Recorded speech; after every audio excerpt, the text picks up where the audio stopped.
चलिए dear friends, welcome to RKSM YouTube channel. तो आज हम लेके आए साइंस में लेके आए फिजिक्स। तो फिजिक्स में आज पढ़ेंगे प्रकाश का परावर्तन, जिसको इंग्लिश में कहते हैं रिफ्लेक्शन ऑफ लाइट। तो गाइज ध्यान से देखना, शुरू से लेकर के लास्ट तक देखना। तो आपको एक एक कंसेप्ट और बेसिक से और समझा रहे हैं, आपको एक एक टॉपिक समझ में आएगा। आप ही जानते हैं कंसेप्ट इज पावर। तो गाइज आज हम पढ़ाने वाले हैं फिजिक्स। तो देखिए गाइज, ये टॉपिक बहुत अच्छा से बताने का कोशिश करेंगे। आप आराम से देखना और ध्यान से देखना है, एकदम इस पे फोकस देना। आपको एक एक कंसेप्ट समझ में आएगा किस तरह क्या हो रहा है। तो गाइज क्या लिखा हुआ है, जब वस्तु मतलब वस्तु, प्रतिबिंब, क्या बिंब जिसको कहते हैं, क्या जब वस्तु अवतल दर्पण के फोकस और ध्रुव के बीच स्थित है। क्या मतलब कि अब देखिए फोकस और ध्रुव के बीच जो स्थित जो रहता है, तो क्या कहां पर प्रतिबिंब बनेगा, कहां पर वस्तु बनेगा, यही आज बताने वाले हैं। देखिए फिगर में, देखिए गाइज ये फिगर। अब देखिए फिगर के द्वारा आपको समझाने का कोशिश करेंगे। आपका फिगर बन गया है और आपको बनाना, सिर्फ आपको बनाना होगा। हमको बस आपको अच्छी तरीके से समझाने का कोशिश करेंगे। तो गाइज एक अवतल दर्पण ले लिए, क्या एक अवतल दर्पण लिए हैं, तो अवतल दर्पण को रस्तित कर दिए। क्या अवतल दर्पण को क्या किए, रस्तित कर दिए। उसके बाद रस्तित करने के बाद अब देखिए इसमें जिधर से हम कलई करेंगे, रस्तित करेंगे, उसको हम क्या कहेंगे, अवतल। अब देखिए जिधर से नहीं है, जिधर से पेंट नहीं है, उसको हम क्या कहेंगे, परावर्तक सतह कहेंगे। इसको अवतल दर्पण कहते हैं। जब अंदर वाला भाग से जब हम रस्तित करेंगे तो उसको क्या कहेंगे, उत्तल दर्पण। आप नहीं देखे पहले वाले वीडियो तो जाइए, आपको ये सब कंसेप्ट मिल जाएगा। तो गाइज फिर भी आपको बताने की कोशिश कर रहे हैं। और उसके बाद इसको सी वक्रता केंद्र, इसको फोकस, और इसको क्या कहते हैं, ध्रुव। ठीक है। तो गाइज क्या कह रहा है यहां पर प्रश्न देखिए, जब वस्तु अवतल दर्पण के फोकस और ध्रुव के बीच। अब देखिए अवतल दर्पण के फोकस, ये हुआ फोकस, एफ से डिनोट करते हैं, सूचित करते हैं। ये हुआ फोकस, और फोकस और ध्रुव के बीच, अब देखिए ध्रुव के बीच ये हुआ पी, ध्रुव इसी को कहते हैं पोल। अब देखिए ध्रुव के बीच क्या, अब देखो स्थित रहेगा। जब प्रतिबिंब डलेगा तो क्या होगा, क्या प्रतिबिंब बनेगा, क्या किधर बनेगा। अब देखिए जब यहां प्रतिबिंब बन रहा है, अब देखिए वक्रता केंद्र से यहां से जा रही है, उसके बाद इसका प्रतिबिंब वस्तु कहां पे बन रही है। अब देखिए यहां पर वस्तु बन रही है, लेकिन इसका प्रतिबिंब क्या हो रहा है, सबसे बड़ा बन रहा है। क्या हो रहा है, सबसे बड़ा। आपको अच्छी तरीके से समझाने का कोशिश करेंगे, तो लिख लेते हैं यहां पर, अच्छी तरीके से आपको भी समझ में आ जाएगा। देखिए गाइज यहां पर ये लिख दिए हैं, आपको कहीं दिक्कत नहीं होगा। देखिए क्या, अब देखिए जब वस्तु, अब देखिए जब वस्तु, इसी को कहते वस्तु को कहते बिंब।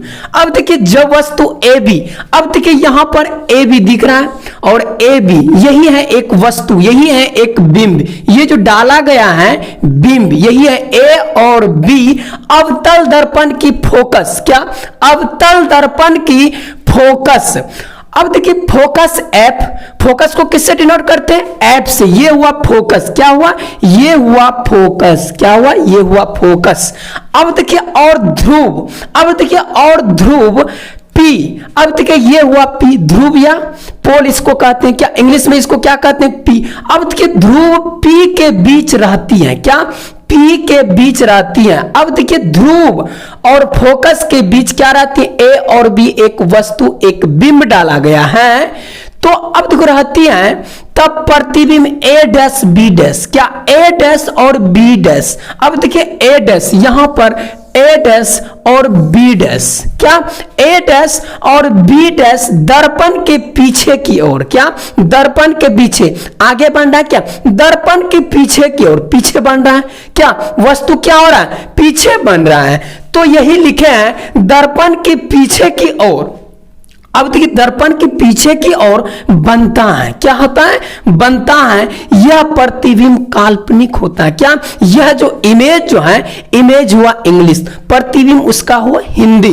तो अब देखिए प्रतिबिंब काल्पनिक होता है, अर्थात काल्पनिक और आवर्धित, अर्थात वस्तु से बड़ा होता है। आवर्धित का अर्थ क्या हुआ, वस्तु से बड़ा होता है। क्या वस्तु से बड़ा बनता है। अब देखिए ए बी, ये जो वस्तु है, ये जो बिंब जो है ए बी। अब देखिए इस वस्तु से ये वस्तु बड़ा है, ए डैश बी डैश यही लिखे हैं। आपको अच्छी तरीका से ये फिगर आपको ऐसा नहीं लगेगा कि आपको समझ में नहीं आया। वक्रता केंद्र से यहां गई, फिर टकरा के वापस लौटी, फिर उसके बाद अब देखिए फोकस और ध्रुव के बीच और ए बी एक क्या खींचा गया, क्या डाला गया, ए बी क्या एक वस्तु बिंब डाला गया। अब देखिए यहां से जब डाला गया तो यहां से टकराए, फिर उसके बाद यहां से, फिर उसके बाद यहां से परावर्तित हो गई। अब देखिए परावर्तित होने के बाद हमको लग रहा है कहां पे बेटा, यहां पर ए डैश पे। अब देखिए जब वस्तु जो बना ए और डैश बी डैश, ए डैश और बी डैश क्या बना, इस वस्तु से बड़ा, क्या किधर बना, और अवतल दर्पण के पीछे बना। तो आपको अच्छी तरीका से समझ में आ गया होगा।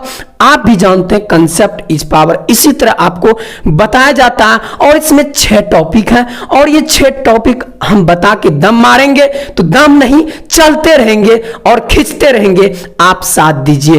तो गाइज आप साथ दीजिएगा तो मेरा हौसला बुलंद होगा, तो आपके पीछे हम मेहनत करेंगे। और एक ऑफलाइन कोचिंग के बारे में हम बताना चाहते हैं, और ऑफलाइन हम बंद कर रहे हैं क्योंकि थोड़ा टाइम नहीं मिल रहा है।